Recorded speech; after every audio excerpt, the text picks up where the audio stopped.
नमस्कार विद्यार्थी मित्रो, प्रॉब्लेम सेट मधला क्वेश्चन नंबर 1 to 8 तुम्हाला होमवर्कला दिले होते, तुम्ही केले असतील. आता आपण problem set 3.1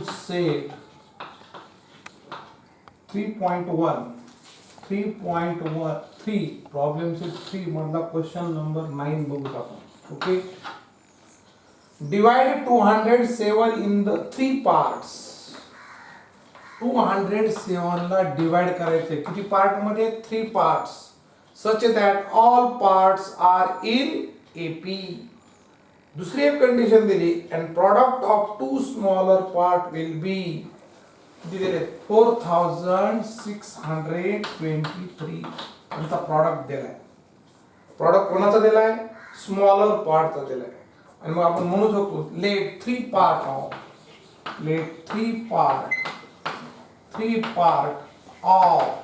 207 is an AP. आणि मग ते कोणते असतील? A minus D, A plus D. तुम्ही वेगवेगळे घेऊ शकता, असं काहीच नाही की A minus D का एक म्हणजे कॅल्क्युलेशन करायला सोपं जातं म्हणून आपण असं घेतो. तुम्ही असं सुद्धा घेऊ शकता A plus D, A plus 2D असे चालते. कॉन्सिक्युटिव्ह पार्ट लक्षात घ्या. आणि मग पहिली कंडिशन बघू. बाय फर्स्ट कंडिशन काय पहिली कंडिशन? ती त्यांच्या पार्टची बेरीज किती म्हणतो? A minus D plus A plus A plus D is equal to 207. Correct. आणि मग A 3A होते आणि DD काय होते? Cancel. 3A equal to 207. A equal to 207 upon 3. A equal to 3 1 3 69. Correct. ये माहित झालं तुम्हाला. बाय सेकंड कंडिशन काय सेकंड कंडिशन आहे? Product of two smaller part. आता स्मॉलर पार्ट कोणते असतील? हे असतील. हा मोठा असणार आहे part. Product of smaller part किती? A minus D into A equal to किती आहे? 4623. करेक्ट. 4600. आणि मग त्याची किंमत ठेवायला हरकत नाही. याची माहिती तुम्हाला व्हॅल्यू किती? 69 minus D into 69 equal to 4623. ते मल्टिप्लाय झाल्यानंतर काय होते? डिवाइड होते. 69 minus D equal to 4623 upon 69. 67. 3 ने डिवाइड करू शकतात. अगोदर आपण 3 ने डिवाइड करू. 3 दोन्ही 6, 3 त्रिक 9. करेक्ट. आणि इथं सुद्धा बघा 3 1 3, 3 5 15, 1 राहिला, 3 चौक 12 आणि 3 1 3. आणि मग याचं जर डिवायडेशन केलं 23 ने डायरेक्ट भाग दिला तर किती येईल तो? Minus D. याचा जर भाग दिला तर किती येतो तो? 67 येईल. बघू शकता तो 23 ने डायरेक्ट भाग दिला, प्राइम नंबर आहे. करेक्ट. I equal to 67. आणि मग 69 minus 67 equal to D. Therefore D equal to 2. Answer लिहायला हरकत नाही तुम्ही. काय आन्सर लिहा? मग 3 नंबर्स कोणते आहेत? 3 parts of. Therefore 3 parts of 207 are किती? मग 3 parts कोणते बघा. ते पहिला कोणता घेतला? A minus D किती होईल? मग ते 67 होईल. A किती होईल? 69. आणि सगळ्यात मोठा किती होईल? 71 होतो. करेक्ट. 69 2 चा फरक आहे. 67 69 71. त्यांची बेरीज बघा येते की नाही? 207. 9 ने 10 चा 17 हाताला 1, 7 2 14, 14 6 20. 207. सिंपल प्रॉब्लेम होता. याच्या पुढचा मात्र खूप महत्त्वाचा, नीट लक्ष द्या. सिंपल होता. 3 पार्ट घेतले आपण. असं काहीच नाही की A minus D आणि कॅल्क्युलेशन सोपं जाण्यासाठी अशी घेण्याची पद्धत आहे. काही जण A घेते, A plus D घेते, A 2D घेते. असे चालतं, चुकीचं नाही. लक्षात घ्या. ओके, सिंपल प्रॉब्लेम आहेत. 8 प्रॉब्लेम तुम्ही पूर्ण 8 पर्यंत करायचे. सिंपल आहे, करत चला. आता पुढचा मात्र नीट बघा, महत्वाचा VVIMP. ज्यांना आतापर्यंत समजत असेल त्यांना ते यायला काही हरकत नाही. सेकंड क्वेश्चन बघूत आपण.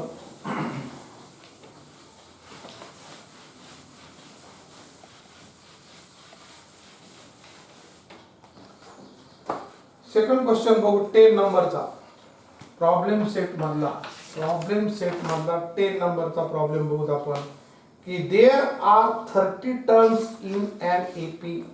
देयर आर किती? There are 37 terms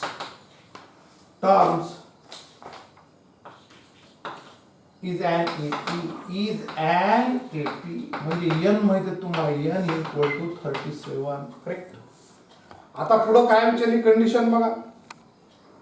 The sum of three term placed exactly at middle is 225 ही एक कंडिशन दिली and sum of last 3 terms is 429. write the AP. Exactly middle term. आता आपण मिडल टर्म कोणती काढू? आपण middle term equal to कोण असेल? 37 number आहे म्हणजे आपल्याला काय मिडल टर्म कोण असेल? इक्वल टू काय करायचं? n + 1/2 म्हणजे 37 + 1/2 38/2 म्हणजे 90 टर्म काय असेल? 19th टर्म काय असणार आहे? 19th टर्म ही काय असणार आहे? मिडल टर्म आहे. आणि मग 3 मिडल टर्म्स कोणते असतील? मग देखो 3 मिडल टर्म्स कोणते असतील? Equal to 18th 19th and किती 20.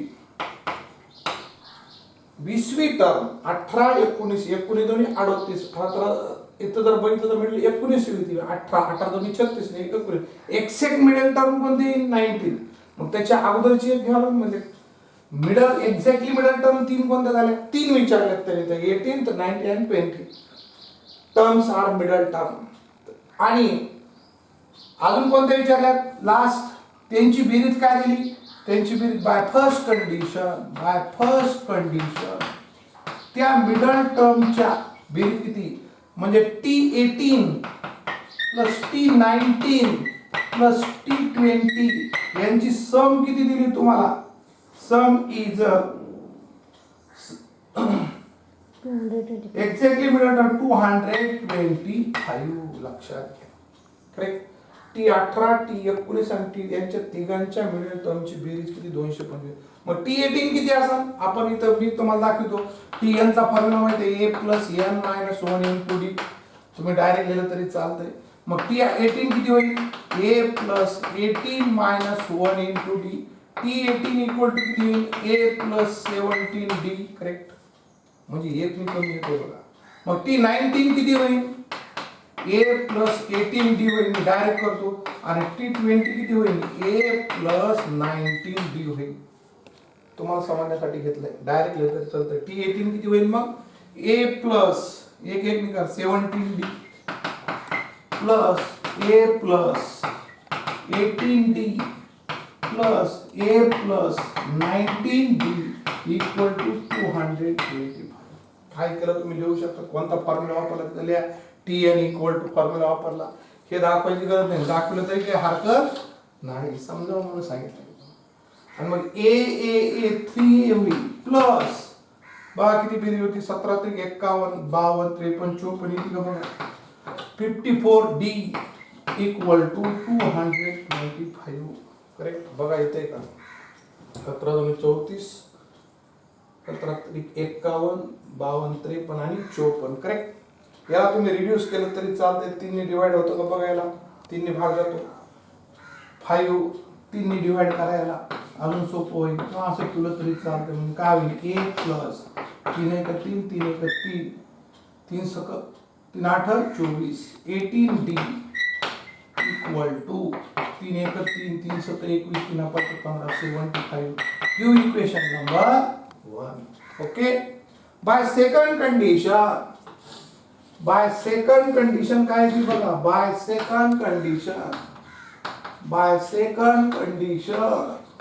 आता सेकंड कंडिशन काय म्हणतो बघा की लास्ट किती नंबरच्या and sum of last 3 terms is 429.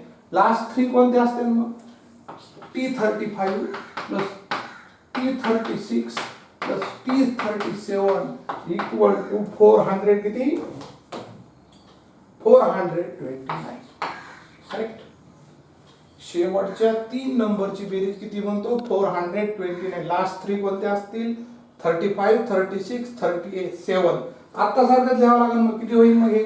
A plus 14 34D plus A plus 35D plus A plus 36D equal to 429. Addition करा त्याचं. 3A plus सांगा किती येतं इथे?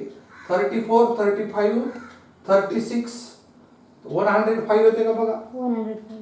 105 D equal to 429. Correct? 105 D. Okay? A 3A झालं. हे 34 याच्यात एक ऍड करू. 35 35 35 किती होईल ते बघा? 105 D. डिवाइड होतं का बघा? जातोय 4 3 भाग जातोय. ओके, 3 ने डिवाइड करा. आणि मग 3 3 कॅन्सल. 3 1 3 3 3 9 3 5 15 3 1 3 3 1 3 3 4 12 3 9. मग काय होईल? A plus 35D equal to 143. Give equation number 2. आता सिम्प्लिफाय करायला हरकत नाही. दोन्ही इक्वेशन एकत्र घ्या आणि त्याच्या खाली मांडून दे. A plus 18D equal to 75. Equation 1. Subtraction करा. 2 minus 1 करा आणि मग मायनस मायनस आणि मायनस A कटते. मग किती राहते?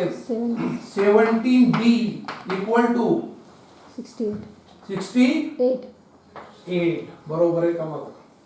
आणि मग D equal to 68 upon 17 equal to 17 68. Okay, put करा. पुट अप करा ही व्हॅल्यू इथं. Put in D equal to 4. Put in 1 or 2. Simple मध्ये ठेवून द्या 1. आणि मग किती होईल? A plus 18D equal to 75. A plus 18 into 4 equal to 75. 18 Chowk 72. 75. A equal to 75 minus 72. A equal to किती? A equal to 3. Therefore, required AP is किती असेल बघा? 3.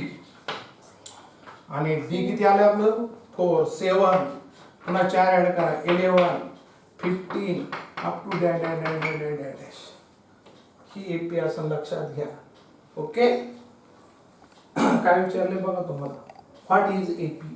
3 7 11 15 अप टू डॅश. ओके, महत्वाचा क्वेश्चन आहे. नीट लक्षात घ्या, समजून घ्या. बेसिक येत असेल तर काही हरकत नाही.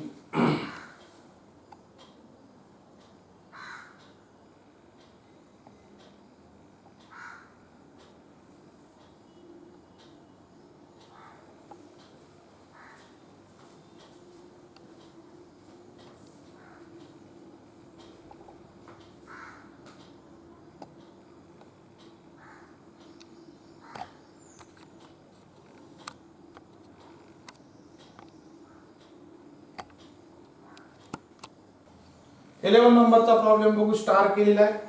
काय दिलं मी रीड करतो अगोदर. If the first term of AP is A, small a, second term is B and last term is C, then show that sum of all terms is, म्हणजे तुम्हाला काय विचारलंय? सम ऑफ ऑल टर्म SN विचारले. किती? A plus C into bracket B plus C minus 2A upon 2 into bracket B minus A. असा question आहे. Sum of all terms is A plus C. Last term दिली तुम्हाला SC म्हणलं तरी चालतंय. Correct. Last term दिली, total टर्मची बेरीज SN म्हणा. A plus C B plus C minus 2A आणि 2 इंटू ब्रॅकेट बी मायनस ए. फर्स्ट टर्म किती दिली हिअर, उत्तर बघा हिअर. ए T1 किती दिली ए, T2 किती दिली बी, आणि Tn किती दिली Tn म्हणजे लास्ट टर्म दिली तुम्हाला काय दिली ती सी. करेक्ट. आणि आपल्याला Sn विचारली. ओके. आणि मग Tn चा फॉर्म्युला माहिती आहे तुम्हाला, Tn equal to a plus N minus 1 into d. आणि मग Tn माहिती आहे तुम्हाला किती, Tn सी दिली ए प्लस एन ची व्हॅल्यू किती बघा एन मायनस किती एन मायनस 1, आणि डी ची व्हॅल्यू किती, तर d equal to common difference किती असेल मग डी इक्वल टू काय असणार आहे बी मायनस ए असं लक्षात घ्या, कारण बी मधून ए वजा करावं लागेल आणि तो असेल बी मायनस ए. ओके. डी कसा काढला बघितला, T2 मायनस T1, डी सुद्धा काढला इथे. Tn कोण आहे सी आहे, मी लिहिला इथे लक्षात घ्या. आणि मग काय करतात बघा, याचं पक्षांतर करा c minus A equal to काय होईल बघा इथं n minus 1 into bracket b minus a. तर इथं बी मायनस ए इकडे काय होते बी मायनस ए इकडे गुणवले इक्वल टू ए प्लस इकडे पक्ष एक स्टेप पडते n minus 1 into bracket b minus 1. मग सी मायनस ए इकडे मल्टिप्लाय केलेली तिथं काय होते डिवाइड होते B minus A equal to n minus 1. कळतंय का बघा, पुन्हा सांगतो. फर्स्ट टर्म ए मानली, सेकंड टर्म बी मानली, म्हणून कॉमन डिफरन्स बी मायनस ए येईल. ओके. आणि Tn तुम्हाला सी दिली. आता Tn चा फॉर्म्युला वापरला A plus N minus 1 into D. Tn ची व्हॅल्यू माहिती आहे सी, एच आहे T1 first term, N minus 1, D ची व्हॅल्यू बी मायनस ए. आणि मग काय केलं मी ए ला पक्षांतर करून घेतलं, ए इकडे आले सी मायनस ए झाले. करेक्ट. एन मायनस 1 बी मायनस ए मल्टिप्लाय इकडे गुणवले तिकडे आल्यानंतर भागिले होते एन मायनस 1, आणि म्हणून एन इक्वल टू काय होईल c minus a upon B minus a plus 1 equal to n. ही एन ची व्हॅल्यू असेल, किंवा एन ला तिकडे घेऊन दिलं तरी चालते, एक स्टेप वाढवली तरी चालते. छेद समान करून घ्या, c minus a plus b minus a upon छेद समान केला c minus a plus b minus a upon B minus A equal to n. आणि मग इथं कोण कटन बघा, कोणी कटतंय का, कोणी कटणार नाही. तर काय होईल ते की minus a minus 2a plus b plus c upon B minus A equal to n ची व्हॅल्यू. ही ठेवली तरी चालते, ती ठेवली तरी चालते, दोन्ही बरोबर आहे लक्षात घ्या. आपण जशी सोयीची तिथे ठेवली, तिथं काटाकाटी होणार नाही लक्षात घ्या. ही ठेवली तरी चालते.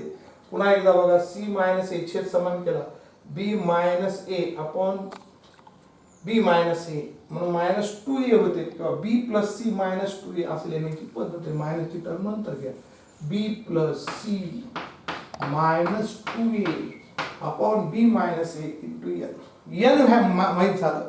आता तुम्हाला Sn विचारले तुम्हाला. नाव Sn इक्वल टू दोन्ही पद्धतीने काढता येते n/2, थोडंसं अवघड जातंय, into bracket 2a plus n minus 1 into D चा फॉर्म्युला वापरून जमन, किंवा आपला सोपा वापरा n/2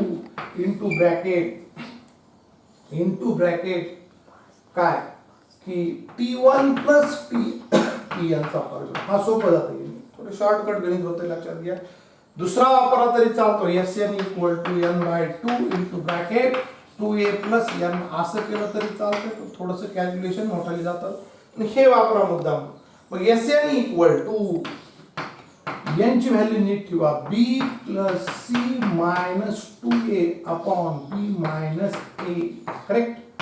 इन ब्रॅकेट T1 किती आहे a, आणि Tn किती आहे, Tn बघा किती आहे c आहे. शॉर्टकट लिहिलं तरी a प्लस सी, तेच उत्तर येते का बघा, आलंय का बघा, दोनच ओळीचं. आणि n/2 हे राहिले, n/2 राहिले इथलं 2 n/2. मी n ची व्हॅल्यू ठेवली आणि 2 लक्षात घ्या, उत्तर आलं लक्षात घ्या. तेच आहे का बघा Sn मागं पुढे झाला असतं, म्हणून एकाच ओळीचं उत्तर आहे. इतकं सिंपल आहे, म्हणून हाच फॉर्म्युला वापरा. म्हणून Sn इक्वल टू व्यवस्थित अरेंज करा त्याला, की a प्लस सी अगोदर घेतो, in another bracket b plus C minus 2a upon 2 into bracket b minus. हे 2 खालचे जर बघा फक्त n ची व्हॅल्यू ठेवली होती 2 इथं लिहून टाकलेली इतकं सिंपल आहे फार मोठ्या दुसरा फॉर्म्युला जर वापरला तर ते कॅल्क्युलेशन थोडंसं अवघड जात आहे म्हणून ह्या पद्धतीनेच करा n काढणं गरजेचं n कसं काढलं बघितलं तुम्ही फॉर्म्युला वापरला पुन्हा एकदा सांगतो n - 1 d ची व्हॅल्यू ठेवली a ला अगोदर इकडे घेऊन गेलो c - a झाले आणि मग n - 1 हे मल्टिप्लायच्या रूपात इथं गुणवले तिकडे आल्यानंतर भागिले झाले आणि मग त्याचं पक्षांतर 1 इकडे केलं पुन्हा यांचा छेद समान करून घ्यायचा लक्षात घ्या मग तो येईल c - a plus b - a b plus c आणि मला उत्तरामध्ये इथं पाहिजे असं थोडं लक्ष पाहिजे ते मागे पुढे झालं काही फरक पडत नाही b - a ही n ची व्हॅल्यू आली आपली आणि मग SN चा फॉर्म्युला मी 2 नंबरचा घेतलेला किंवा फॉर्म्युला होता तो यूज केलाय तिन्ही फॉर्म्युले चालते आणि मग तुमचं उत्तर येऊन जाईल ओके खूप सिंपल आहे फक्त थेरॉटिकल प्रश्न लक्षात घ्या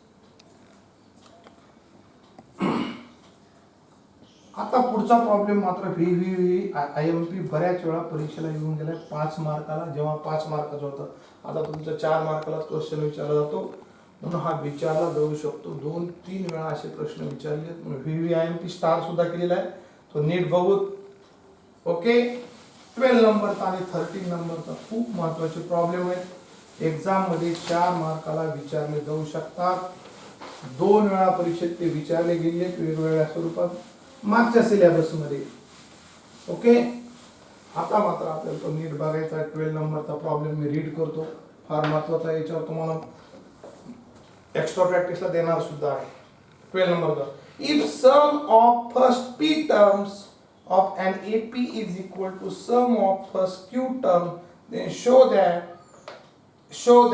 of its first p plus q terms is 0 आणि कंडिशन दिली p is not equal to q का दिला असं ते सांगतो कारण आपल्याला माहिती we know बघा नीट लक्ष द्या खूप सिंपल आहे लक्ष द्या we know की आपल्याला फॉर्म्युला माहिती आहे एस काय सम ऑफ समच विचारलंय लक्षात घ्या सम ऑफ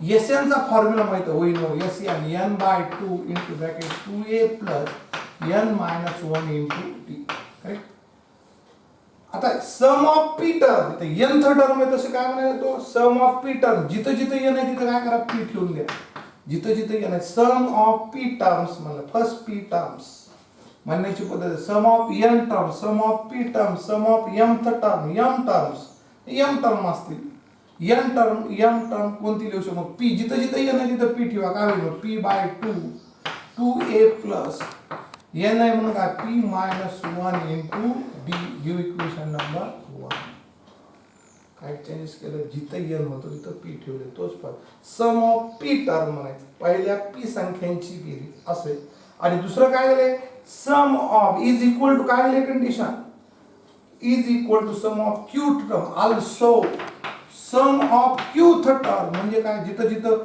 n आहे तिथं काय करा q ठेवा q/2 2a plus q - 1 into d equation number 2 okay SN वरून 2 फॉर्म्युले तयार केले असे A to Z स्पेलिंग पुस्तक करते sum of a term sum of p term m term e term काही करता येते फक्त इथे q दिले थेरॉटिकल मग अजून काय दिले also तुम्हाला दिले sum of p term is equal to sum of q term given ही कंडिशन दिली पहिलं वाक्य वाचतो की if the sum of first p terms of AP is equal to sum of first q terms then show that त्याच्या अगोदर आपल्याला अजून एक लिहून टाकतो नंबर 3 चा की कोणाचा also कोणाचा विचार sum of p plus q तर टर्म 0 असते प्रूव्ह करा म्हणतो तो सिद्ध करायचंय कोण sum of p plus q first p plus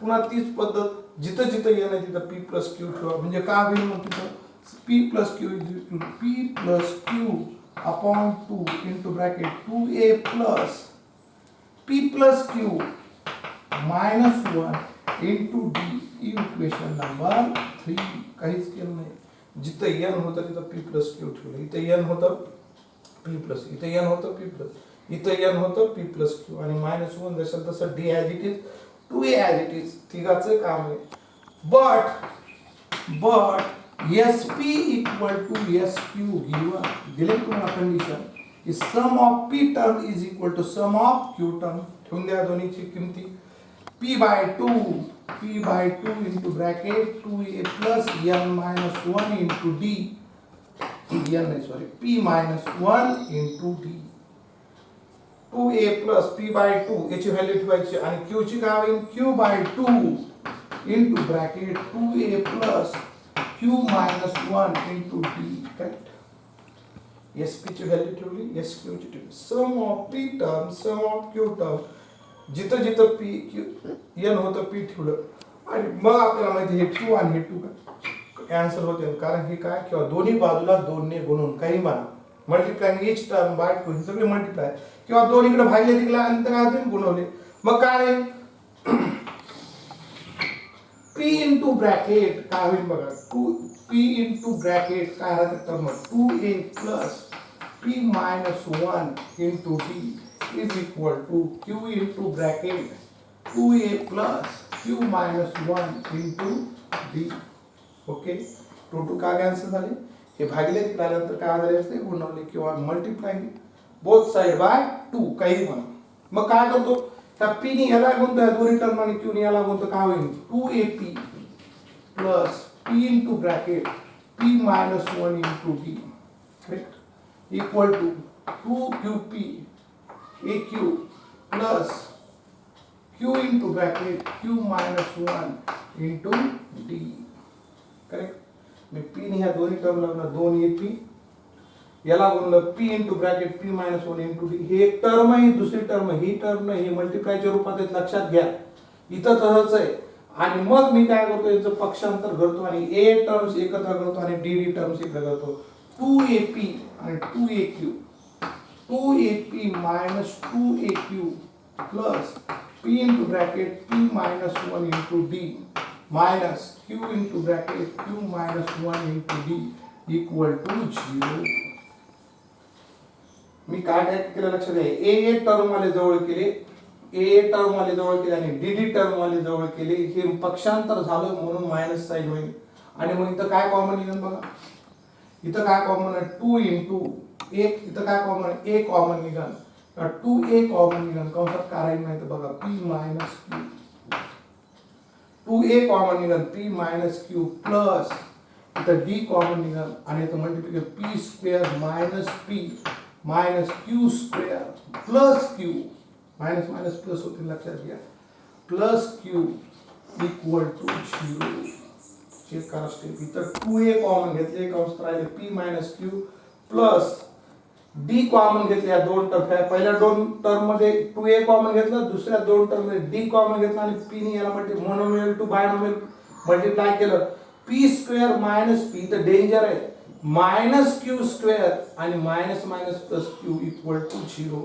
2a into bracket p minus q plus d term मी जवळ जवळ घेतो p square minus q square minus p plus q is equal to 0 काय केले जागा बदलली 2a into bracket p minus q plus d मी ही term जवळ गेली आणि मग तुम्हाला याची फॅक्टर पाडता येते काय पडते p minus q p plus q आणि तो मायनस साइन कॉमन घ्या म्हणजे p minus q equal to 0 step नीट चेक करा सिंपल आहे लक्ष द्या इंटरेस्टिंग आहे मत आनंद वाटला पाहिजे तुम्हाला ही p स्क्वेअर आणि q स्क्वेअर जवळ घेतले p square minus q square झाले मायनस p प्लस q याचे फॅक्टर पाडले a square minus b square का फॉर्म्युला वापरला p minus q p plus q इथं मायनस साइन कॉमन काढल्यामुळे p मायनस q झाले याच्यामुळे काय होईल बघा मग पुन्हा यांच्या दोन मध्ये काय कॉमन निघेल p minus q कॉमन घ्या 2a into bracket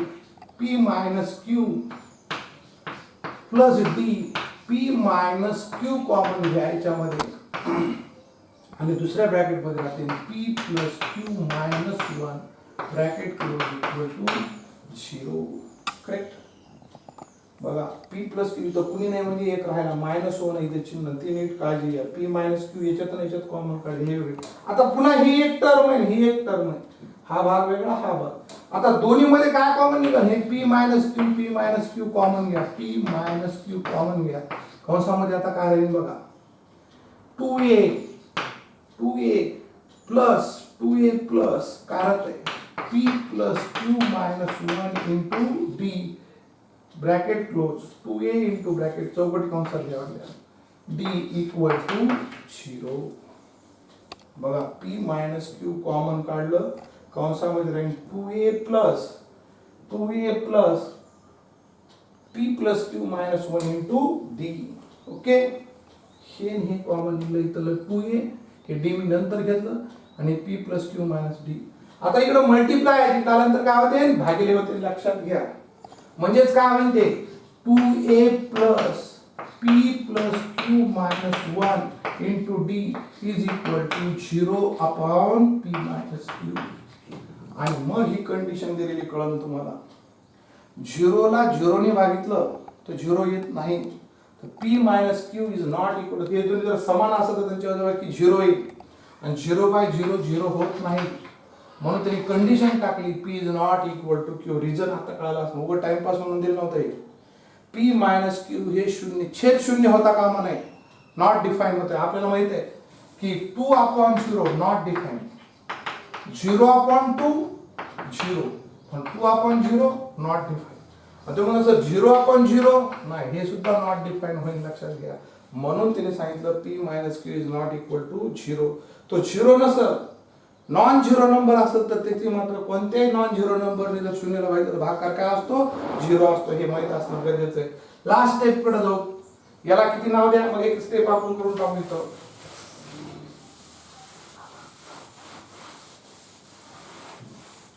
मग काय होईल 2a plus p plus q minus 1 into d equal to 0. ही याला किती नाव द्या 4 नाव द्या.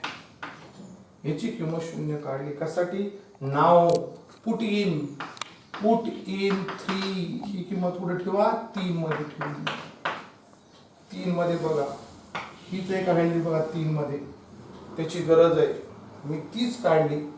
ती 0 आली 3 मध्ये ठेवून द्या. मग काय होईल या sum of p plus q equal to p plus q upon 2 आणि ह्या पूर्ण टर्मची 0 आणि शून्याने कशाला गुणाकार काय येईल 0 इक्वल टू 0. हेच प्रूव्ह करायचं का बघा. ओके खूप मजेशीर प्रश्न आहे. बेसिक पक्क पाहिजे इंटरेस्ट पाहिजे तरच या गोष्टी शक्य आहेत. अदरवाईज हे होणार नाही. समजून घेणं गरजेचं आहे. स्टेप नीट बघा. काय काय केले पुन्हा सांगतो. तिन्ही फॉर्म्युले काढले SP SQ आणि P प्लस Q आणि तुम्हाला कंडिशन दिली की SP इक्वल टू SQ आणि मग 2 2 कॅन्सल होतील. पुढच्या स्टेप आपण इथं केलेल्या व्यवस्थित पुन्हा डबल रिपीट बघा. मी काय म्हणतो ते नीट ऐका. मी p नी ह्या टर्म मल्टिप्लाय केलं q नी याला मल्टिप्लाय केलं आणि a टर्म्स वाले एकत्र केल्यात dd टर्म्स वाले जवळ घेतलेत.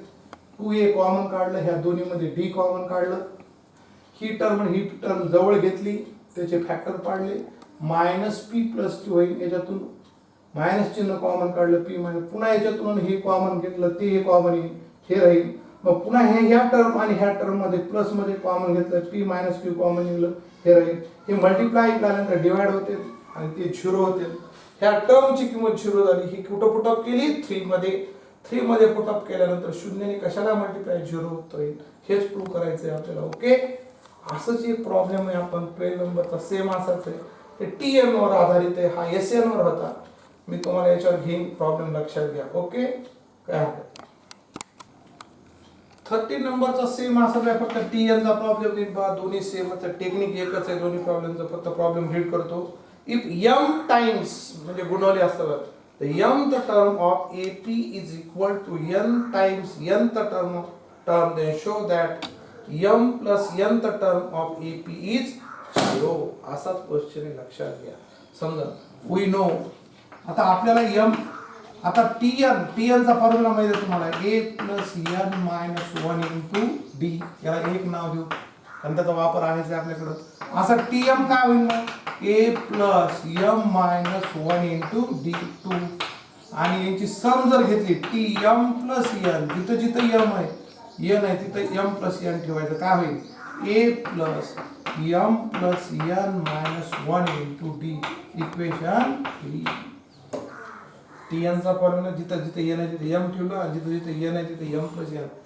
सम of first m plus n term is 0 prove करायची आपल्याला.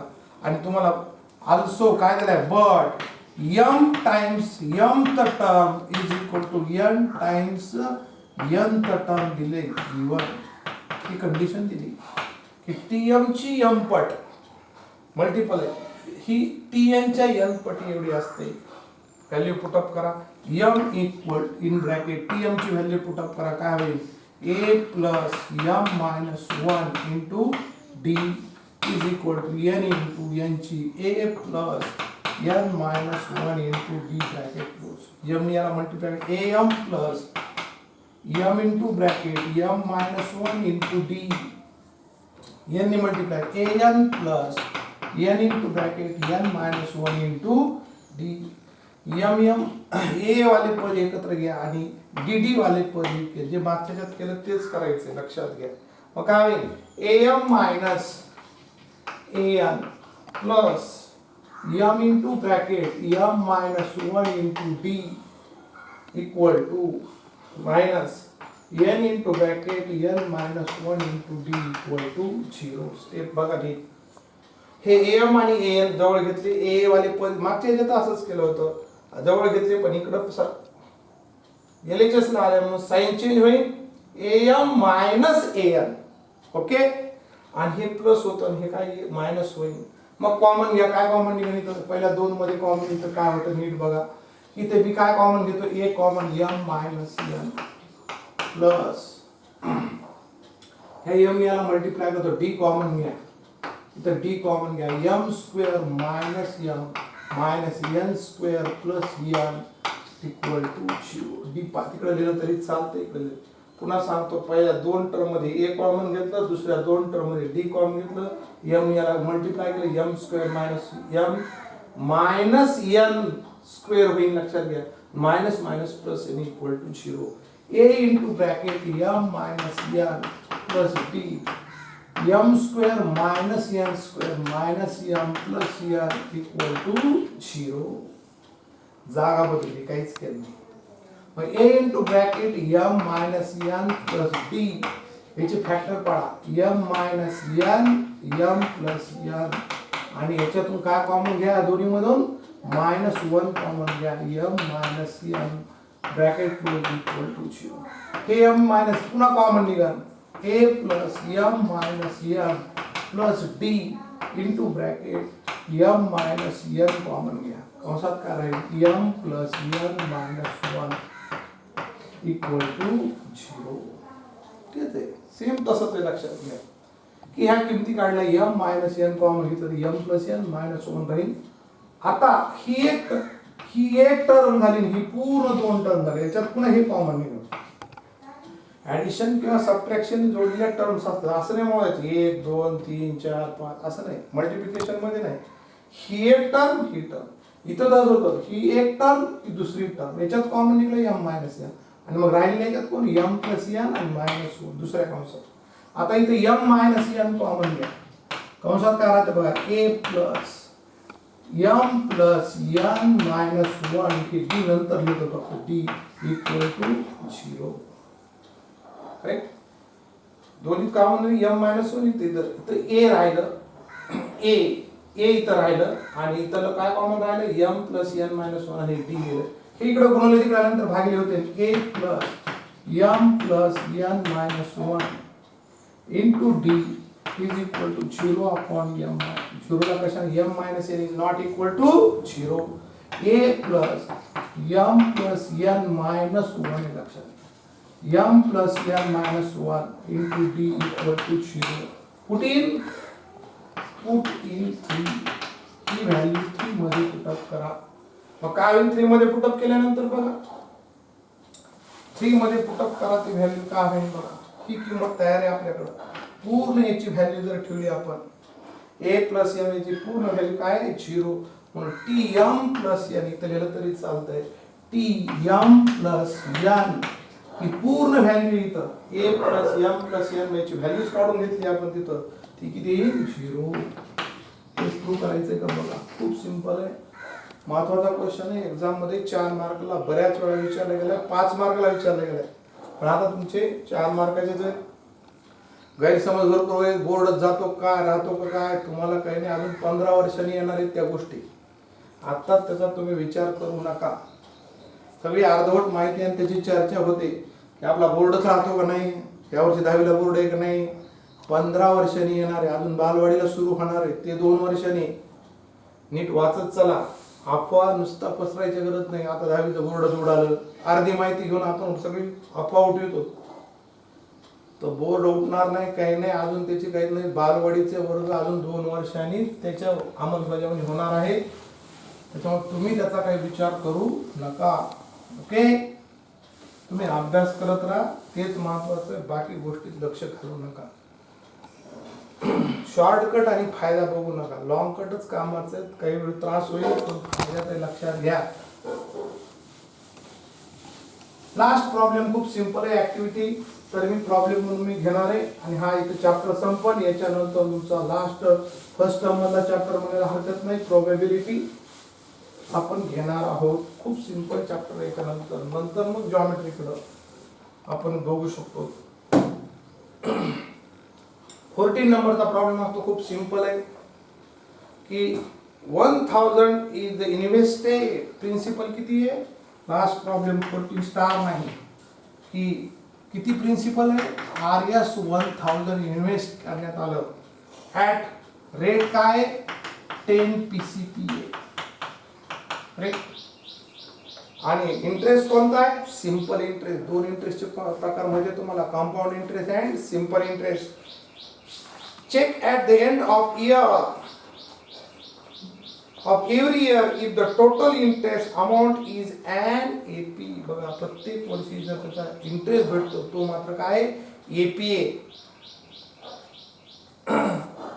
If this is an AP, then find the interest amount after 20 years for the complete the following activity. Simple interest. Correct. Interest काय? Interest is an AP. That's I. आणि मग तुमच्याकडे इंटरेस्टचा simple इंटरेस्टचा formula आहे की काय? P into R into N upon 100. मग simple interest for 1 year, simple interest for 1 year किती होईल? मग किती प्रिन्सिपल आहे? 1000. R किती आहे? Rate 10 PC. N 1 upon 100. म्हणून किती होईल तो बघा की 0 कटले आणि म्हणून इंटरेस्ट किती भेटेल? 100. RS पहिल्या वर्षीचा इंटरेस्ट किती येईल? 100 येईल. लक्षात घ्या. सिंपल इंटरेस्ट फॉर 2 इयर किती होईल बघा? सिंपल इंटरेस्ट फॉर 2 इयर आणि मग तो किती होईल? P 100,000 into 10 into 2 upon 100. ते 0 कटले काय होईल मग? 200. RS 200. Simple interest for 3 year, for 3 years काय होईल मग? 1000 into 10 into 3 upon 100. 0 कटले किती होते? RS 3000. Therefore काय म्हणता येईल? According to simple interest for 4, 5, 6 years will be. मग 14 वर्षीचा. Therefore interest SI of 4th किंवा 4 year, 5 year and 6 year किती होईल? मग तो तुम्हाला कळलं. Is RS 400, 500 and RS 600. Simple गणित ऍक्टिव्हिटी आहे. तुम्ही बघू शकता टेक्स्ट बुक मध्ये पण तुम्हाला समजून तसा क्वेश्चन विचारला इथं. According to simple interest for 4, 5, 6 years will be 400, 500 and respectively. मग D किती असेल इथं? here D equal to B किती? 100. A किती होता? A is 100. A सुद्धा किती होता? 100. अशा किती वर्षाचा इंटरेस्ट विचारलाय तुम्हाला? Amount of simple interest after 20 years. T20 विचारले. लक्षात घ्या. मग किती विचारलंय? Tn equal to A plus N minus 1 into D. T20 equal to 100 plus 20 minus 1 into 100. T20 equal to 100 plus 19 into 100 T20 equal to 100 plus 1900 म्हणजे T20 वर्षाला किती interest भेटन RS 2000 खाली लिहून टाका की amount of simple interest after 20 year is RS 2000. Okay, simple problem आहे 14 नंबरचा, व्यवस्थित शिकविलाय, सगळं झालंय. हा चॅप्टर सुद्धा पहिल्या 4 सारखाच कंप्लीट केला, एक ना एक प्रॉब्लेम घेतला, एक्स्ट्रा प्रॅक्टिस दिलंय, करायचं. मेहनत लक्षात घ्या तुमची आणि माझी दोघांची, समजून घ्या. निगेटिव्ह गोष्टी बघू नका, ऑनलाईन समजत नाही, असं नाही तसं नाही, ज्याला समजायचं त्याला बरोबर समजत आहे. परीक्षा जर झाली, होणारच असते, तर तुम्हाला आत्ता जो रिझल्ट लागला त्यापेक्षा मोठा रिझल्ट आपल्या क्लासचा लागणं गरजेचं आहे. फ्रीमध्ये बघायचा प्रयत्न करू नका, उपयोग नाही, काही फायदा होणार नाही. BNSRचे क्लासेस फी बघून काही उपयोग होणार नाही, लक्षात घ्या. फी भरायचा प्रयत्न करा. काही विद्यार्थी भरायला लागलेत, आपण मनाने येऊन भरायलेत. प्रत्येकाने आपल्या पालकाला सांगणं, आपलं महत्त्व सांगितलं आलं की काय आहे, नाही तर महत्त्वच कळालं नाही तर मग त्याची किंमत शून्य होत असते, लक्षात घ्या. हे काय शिकवित, कोणत्या दर्जाचं, चर्चा करून उपयोग नाही, आम्ही चांगलं शिकवितो, आम्ही शिकवितो, तसं नाही. आपला रिझल्ट बोलत असतो, लक्षात घ्या. विद्यार्थी बोलत असतात, विद्यार्थ्यांनी रिॲक्ट झालं पाहिजे. आम्ही म्हणायचं आम्हीच चांगलं शिकवतो, आम्हीच चांगलं शिकवतो, उपयोग होणार नाही, त्याची काळजी घ्या. फी भरत चला, सहकार्य करा, आणि होमवर्क असतात, सगळे माहिती असतात. अजून भरपूर आता तुम्हाला 4 चॅप्टर झाले की तुम्हाला मी क्वेश्चन पेपर देणार आहे, कस्टमर आधारित, ते सोडवायचे, भरपूर गोष्टी करायच्या, त्या फ्रीमध्ये होत नसतात, लक्षात घ्या. अमाऊंट आहेच किती, 11th स्टँडर्डला गेल्यानंतर 12th स्टँडर्डला गेल्यानंतर ही अमाऊंट कळते. ऑनलाईनची फी कमी जास्त असं काही नसतं. ओके, यानंतरचा पुढचा पेज मी प्रोबॅबिलिटी, खूप सिंपल इंटरेस्टिंग मजेशीर चॅप्टर आहे, सगळ्याला येण्यासारखा आहे, त्यांनी तो करायचा आहे. आपण नंतरचा चॅप्टर बघू. Okay, thank you.